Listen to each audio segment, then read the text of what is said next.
அக்கல்கோட் ஸ்ரீ சுவாமி சமர்த்த லீலாமிர்தம் அத்தியாயம் 19 அத்தியாயத்தின் முக்கிய சாராம்சங்கள். ஸ்ரீ சுவாமி சமர்த்தர் ராஜூக்கு வருதல். ஸ்ரீ சுவாமி சமர்த்தர் மகாராஷ்டிராவின் உள்ள ராஜூர் வந்தார். அப்போது மக்கள் அவரை சஞ்சல பாரதி என்று அழைத்தனர். அங்கிருக்கும் பழைய மடத்தில் அவர் தங்கினார். அவரை தத்தாத்திரே அவதாரம் என உணர்ந்த மக்கள் தரிசனம் செய்து வந்தனர். சுவாமி அந்த மடத்தை புனர்தாரணம் செய்தார். லால் பாரதி மற்றும் பல பக்தர்களுக்கு யோக மார்க்கம் தொடங்கி வைத்தார். மேலும் மடத்தின் தினசரி நடவடிக்கை தடையின்றி நடைபெற சர்க்காரிடம் வருடத்துக்கு 1000 ரூபாய் நிரந்தர வருமானம் கிடைக்கச் செய்தார். ஒரு நாள் தன் பாதுகையை மடத்திலே விட்டு அங்கிருந்து கிளம்பினார். அவை இன்னும் அங்கு பாதுகாப்பாக உள்ளது.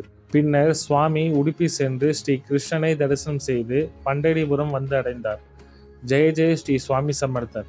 தெளிவு குருவின் திருவார்த்தை கேட்டல்.